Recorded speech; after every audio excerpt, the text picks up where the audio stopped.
Something big is happening beneath the surface. New battlegrounds are emerging, and this race has become wildly unpredictable, according to the Nanos Research Daily Tracking Pool. The gap between the Liberals and the Conservatives is basically a statistical tie right now. The Liberals, 32.5%, Conservatives, 31.4%. The NDP, they're rising. They're at 20%. The Bloc 6, the Greens, about 5.1%. But what about the race for preferred Prime Minister? Well, Mr. Trudeau comes out ahead of Mr. O'Toole by 8 percentage points, Mr. Singh by 13 percentage points.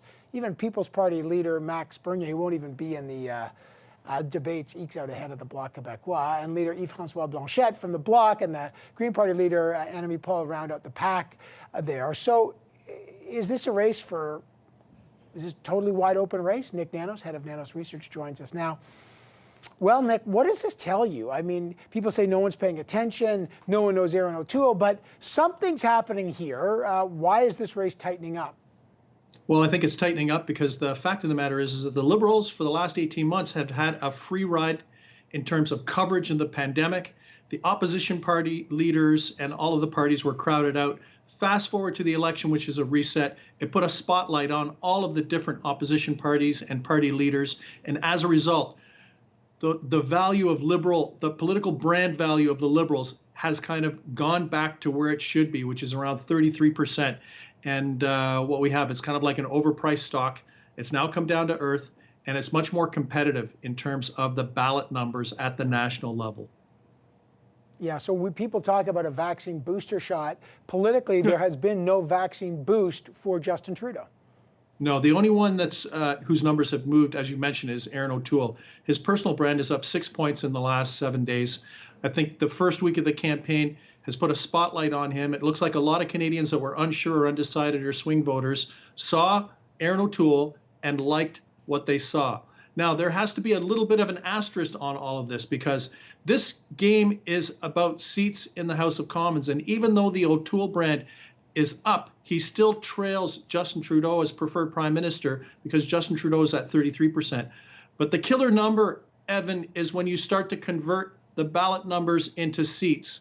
Because what it looks like right now is that the Liberals are more efficient at converting into seats, about a 40 seat advantage. So for the Conservatives, they've got to get into Ontario and get into BC because there's lots of ridings that are up for grabs, probably about 30 ridings just right there. And if Erin O'Toole can connect, it could change the complete dynamic of the election campaign.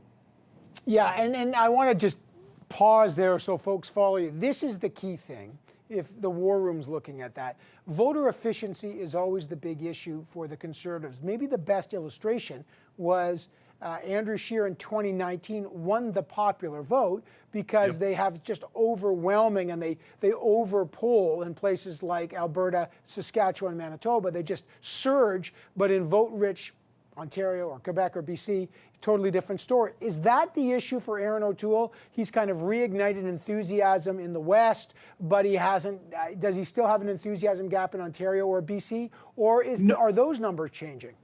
Those numbers are changing too, but the strategy for O'Toole has to be to kind of play hopscotch across the country. He doesn't need to spend time in the West. He can burn support in the West. And if that kind of manifests itself in Ontario and British Columbia and Atlantic Canada, and even in Quebec, it'll be good news in terms of the structure and how the Conservatives can convert their support into seats. So the question is, who's going to run the smartest campaign? We haven't talked about that. The war rooms. Who will run the most targeted campaign? Because right now, the Conservatives are in a position where they can move to the next level to start to challenge the Liberals. But they need to run a super efficient campaign that's highly targeted in the right ridings so that those toss-up ridings potentially tilt towards the Conservatives as opposed to the Liberals. These polls are conducted by Nanos Research, 1,200 individuals surveyed from August 20th to 22nd, just so people know that. Real quick, Nick, you talk about running the smartest campaign. It just seems that every day there's another issue. We'll get into the healthcare issue today. There's the opioid issue. There's social conservative issues. There's Afghanistan. Pick a day, pick an issue. Is there one issue emerging that's either a hit issue or a miss issue for the parties?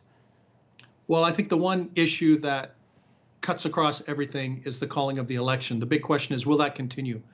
because there are a lot of Canadians that are still upset about having an election at this time, not just because of the pandemic, but because of the forest fires, for example, in BC. The Liberals have to try to pivot off that. But right now, with the O'Toole brand on the upswing, the Liberals have to stop that. In this short campaign, it's hard to turn the numbers around. The Liberals wanted a short campaign. It could be their downfall. Yeah, interesting. And I will say this, they've thrown all the old attacks at the Conservatives. And one thing that Erin O'Toole is clearly better at than Andrew Scheer, playing defense on shield issues for the Conservatives, social conservative issues, the two-tier healthcare. He seems ready for those attacks in a way. Andrew Scheer was kind of a deer in the headlights on those. Absolutely. He's just got to knock those out of the park so that he can focus on his plan. The other thing is, that's what Canadians want to hear about. The New Democrat plan, the Conservative plan, the Green plan, the Bloc plan, and the Liberal plan.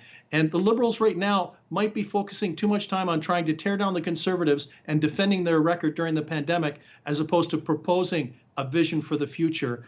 That might come back to bite them also, especially if the other parties start focusing on what vision they have for the future and where they want to take Canada.